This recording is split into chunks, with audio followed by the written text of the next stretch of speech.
Good evening, everyone. We hope you're well tonight. I'm Leah Lando, live in Niagara Falls, where it was a very scary situation this morning. I'm on the corner of Seneca and 35th, and I'm going to step out of the way so you can see what's happening. This is what's left of a garage after a train went through a barrier there, a locomotive, and crashed into the garage of this home. Thankfully, I'm told nobody was injured. It could have been a lot worse. And the homeowner tells me perhaps if their car wasn't parked inside, they're not sure what could have happened because the bedroom is right on the other side of that garage there. And aside from the investigation into what went wrong, the other concern, about 2,000 gallons plus of diesel fuel spilled from that locomotive. The chief tells me the cleanup process is pretty much complete here. And it was a really strong scent earlier today, but we can't smell it quite as bad. People were complaining of headaches and such because of all of that diesel fuel. Now, you may be asking, how did something like this happen? Well, take a look at this bird's eye view from Google Earth. You see a large rail yard and two tracks that turn off toward the neighborhood. The end of that track just feet from the home. And an engineer I spoke with and other officials, they tell me that that locomotive was supposed to turn around, but clearly that didn't happen. It jumped the tracks. And I spent the day talking with the homeowner, neighbors, and the fire chief about this crash, and also a retired train engineer who continues to push back against remote-controlled locomotives. And here's what they told me today. It's happened before, so. To your house? Yeah. I heard my wife's grandparents used to own the house, and it happened back in the early 90s. They ran through the garage at that time, too. When Dean Harris got the call Monday morning from his wife that a locomotive had crashed into their garage, his first concern was everyone's safety. When you first heard what happened, when you got the call, what were you thinking? I want to make sure the wife was okay, because her bedroom window is right in the alleyway there, and maybe her car being in the garage stopped the train from coming further. Hopefully, that was the reason. And she didn't get hurt, luckily.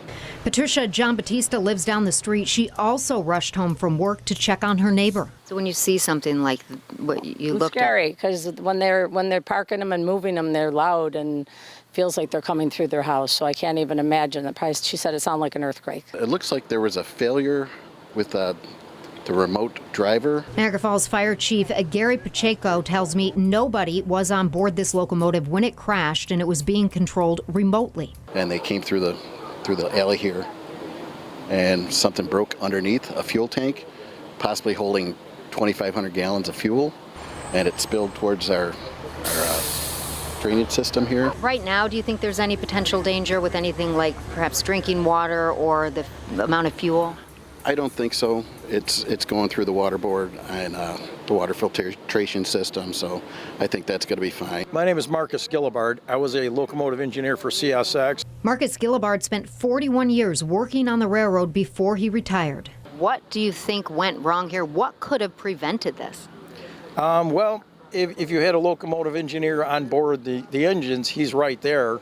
He's not going to run through the bumper block. Well, it's not clear exactly what went wrong in Niagara Falls. He continues to advocate for putting engineers back on board. It's dangerous operating trains like this. Each one of these locomotives is upwards of 200 tons. And, we were trained right from the beginning. These are very dangerous vehicles.